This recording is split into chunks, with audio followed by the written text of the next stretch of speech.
The colonel and I were shot at by artillery that we had dirt fly into our foxholes where we were.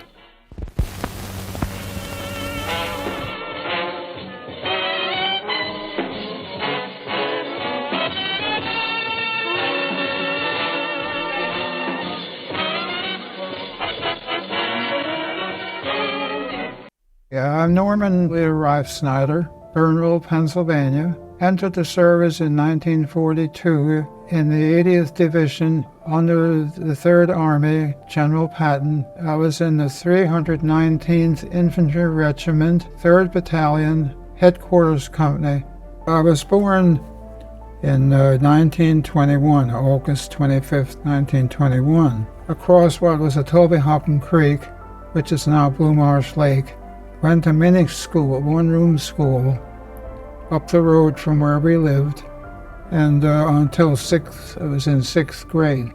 Then we moved into Penn Township to a farm, and I graduated from Penn Bernville High School in 1939. My brother and I had gone to Clearfield Aviation Institute and learned a little bit about blueprint reading, welding, riveting, and theory of flight. Then we both got a job down in Baltimore, helping to build patrol boats. On a Sunday afternoon after church that we would listen to, I think it was a fellow by the name of Gilbert.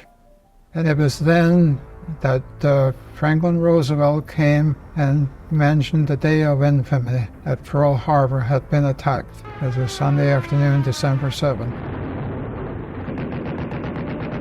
I got a letter from Franklin D. Roosevelt saying that your friends and neighbors think you might make a good soldier and defend the country. So we were supposed to meet July 2nd at Franklin Street Station, and there were a lot of others from Berks County and the Bernville area. Then we were sent to Fort Meade, Maryland, and there we got inoculations, uniforms. We learned to march in step and salute and say yes sir and no sir. Within a month, we were sent to Camp Forest, Tennessee, where the 80th Division was being reactivated. There was more serious training, and I became an expert shot.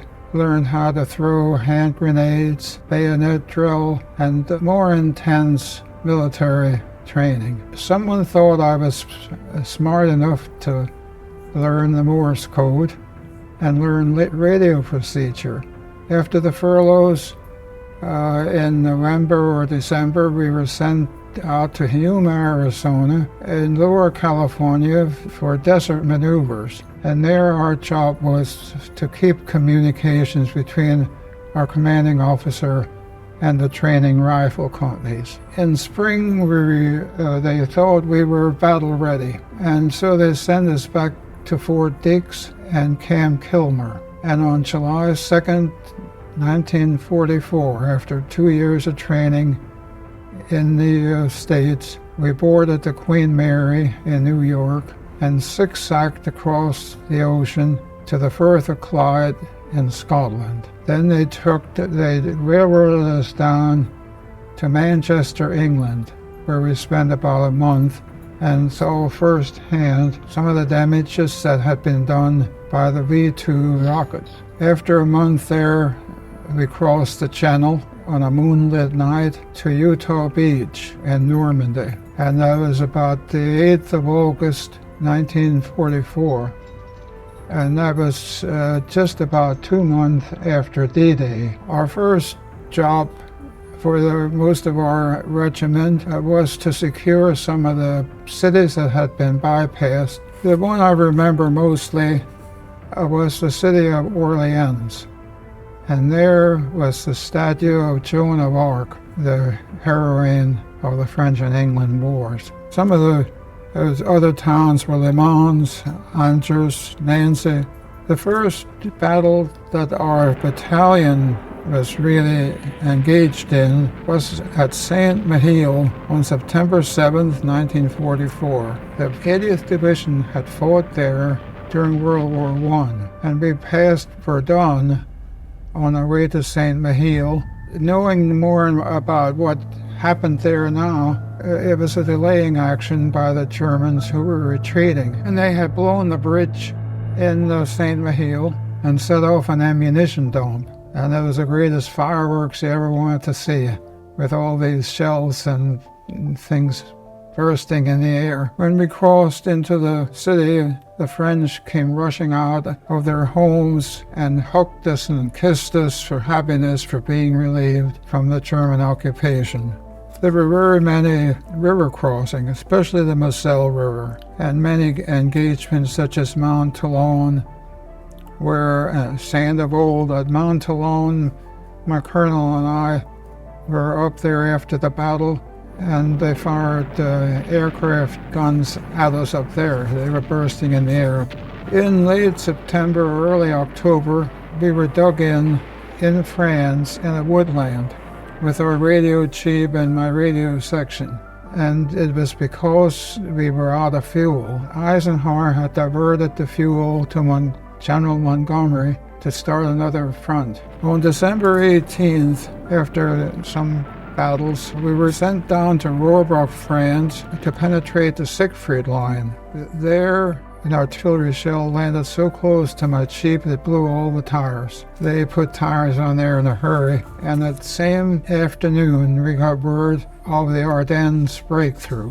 So we got orders to move 150 miles up into Luxembourg City, and we did that in the darkness on midnight. We arrived up there, and the next morning our rifle companies were in the Battle of the Bulge. Day before Christmas, I did shoot at some Germans that I saw running across a street down the road. Saw one guy drop down and crawl after I had shot. And other than that, my killing was mostly through the artillery that killed at least 3 or 4 and wounded a whole bunch. It broke up that attack. Most of our job was communications. It was cold and snowy. Most of the attackers in that attacked us were dressed in white, and the terrain was rough.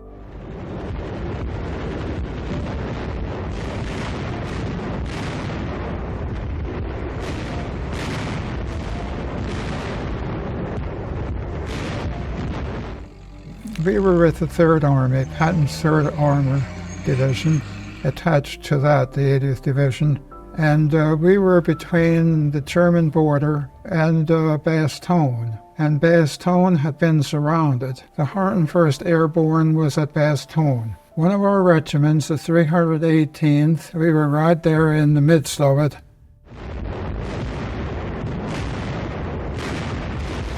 By the end of January, of course, we had been attacked as a headquarters company in a 3rd Battalion, a 2-man tank, and a personnel carrier full of 8 or 10 Germans and a few on the road.